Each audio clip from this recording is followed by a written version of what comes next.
Hello नमस्कार साथियों, तंत्रिका तंत्र पार्ट 4 में आपका स्वागत है। तो हम शुरू करते हैं पहले प्रतिवर्ती क्रिया के बारे में। प्रतिवर्ती क्रिया है, इसका अध्ययन है मार्शल हॉल ने किया। तो जो प्रतिवर्ती क्रिया है इसे भी दो भागों में बांटा गया है। एक होती है अनुबंधित प्रतिवर्ती क्रिया, जिसे प्रतिबंधित प्रतिवर्ती क्रिया भी कहा जाता है। एक होती है अनअनुबंधित प्रतिवर्ती क्रिया। तो जो ये अनुबंधित प्रतिवर्ती क्रिया है ये वंशानुगत नहीं होती है। वंशानुगत यानी कि एक पीढ़ी से दूसरी पीढ़ी में स्थानांतरित नहीं होती है और इन्हें सीखना पड़ता है। अनु अनुबंधित जो प्रतिवर्ती क्रिया है इसे सीखना पड़ता है और अनअनुबंधित प्रतिवर्ती क्रिया है ये वंशानुगत होती है और इसे सीखना नहीं पड़ता है।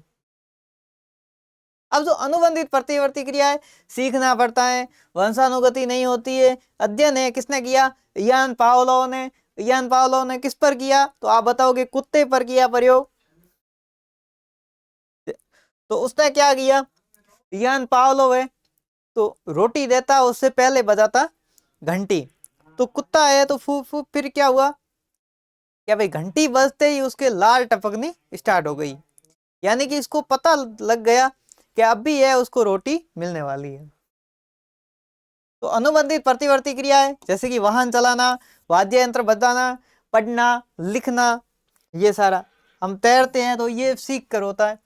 अब अनअनुबंधित प्रतिवर्ती क्रिया इन्हें सीखना नहीं पड़ता है, वंशानुगति होती है जैसे कि हंसना, रोना, श्वसन, छींकना, खांसना और लैंगिक आकर्षण। तो है ये इन्हें इन्हें सीखना नहीं पड़ता है, जैसे कि लैंगिक आकर्षण है, खांसना, छींकना, रोना, श्वसन, हंसना, इनको सीखना नहीं पड़ता है।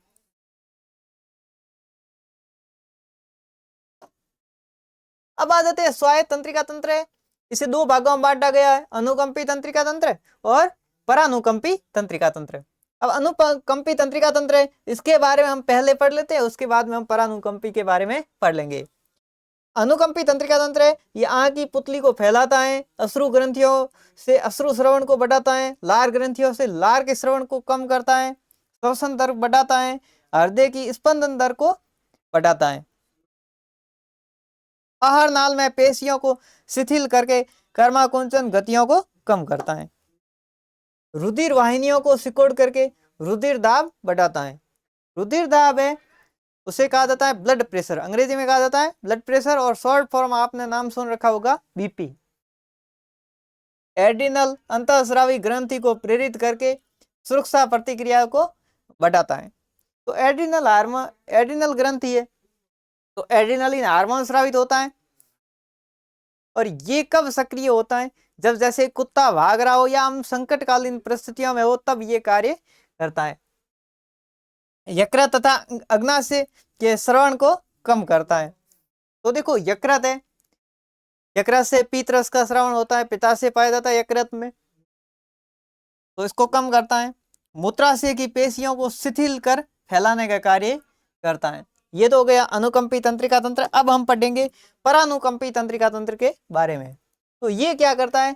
आंख की पुतली को संकुचित करता है, अश्रु श्रवण को रोकता है, लार श्रवण को बढ़ाता है, श्वसन दर को कम करता है, हृदय की स्पंदन दर को कम करता है, आहार नाल में कर्माकुंचन गतियों को बढ़ाता है। तो हमारा जो आहार नाल है उसमें कर्माकुंचन गतियां होती है, तब आहार नाल के अगले भाग में भोजन का स्थानांतरण होता है।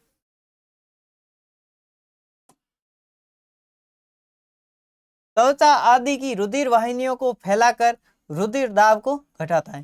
तो परानुकंपी तंत्रिका तंत्र है, ये रुधिर दाब को घटाता है, और अनुकंपी तंत्रिका तंत्र है, ये रुधिर दाब को बढ़ाने का कार्य करता है। इंसुलिन के श्रवण को उत्तेजित करता है। अनुकंपी तंत्रिका तंत्र है, परानुकंपी तंत्रिका तंत्र है, ये इंसुलिन के श्रवण को उत्तेजित करता है। और हमारे शरीर में इंसुलिन की कमी होती है तो हमारे कौन सा रोग हो जाएगा? मधुमेह, या अंग्रेजी में कहते हैं डायबिटीज, और सामान्य भाषा में शुगर नाम से हम जानते हैं। और यकृत तथा अग्नाशय के श्रवण को प्रेरित करता है, मूत्राशय की पेशियों को सिकुड़ने का कार्य करता है। अब आ जाता है तंत्रिका तंत्र का चित्र आ जाता है, तंत्रिका कोशिका का चित्र है। हम तंत्रिका तंत्र के बारे में पढ़ते हैं तो उसमें तंत्रिकाएं होती है, और अब हम तंत्रिका के बारे में पढ़ेंगे तो तंत्रिका में केंद्रक होता है, और यहाँ पर ये निश्चल कण पाए जाते हैं, ये प्रोटीन निर्माण का कार्य करते हैं। और ये ईआर यानी कि अंतःपरद्रव्यी जालिका और राइबोसोम के बने होते हैं, और राइबोसोम का कार्य ही प्रोटीन संश्लेषण होता है। ये केंद्रक हो गया, यहाँ पर एक्सॉन पाया जाता है। ये डेंड्रॉन्स हो गए, ये डेंड्रॉन है और ये डेंड्रॉइड्स है। डेंड्रॉन के जो आगे शाखाओं में विभाजित हो जाएगा उसे बोला जाता है डेंड्रॉइड्स बोला जाता है। और यहाँ पर जो ये वाला जो कोशिका है, कोशिका के अंदर का भाग होता है उसे कहा जाता है कोशिका ध्रुव। और यहाँ पर ये जो माइलिन शीथ पाई जाती है, ये देखो, और यहाँ पर टीलोडेंड्रिया पाए जाते हैं जहाँ एसिटिल कोलिन न्यूरोट्रांसमीटर बनता है। ये एक्सन हिलक है। और यहाँ पर जो जगह है यहाँ पर रेन विचट कैनोड कहा जाता है। और ये माइलिन आच्छाद है, ये स्पिगोमाइलिन फॉस्फोलिपिड की बनी होती है। तो ये आपको ध्यान होना चाहिए कि माइलिन आच्छाद है, ये स्पिगोमाइलिन फॉस्फोलिपिड का बना होता है। तो हमारा जो तंत्रिका तंत्र है वो पूरा चैप्टर खत्म होता है। और अगले वीडियो देख करके पूरा वीडियो देखें और चैनल को सब्सक्राइब कर दें और वीडियो को लाइक कर दें। धन्यवाद।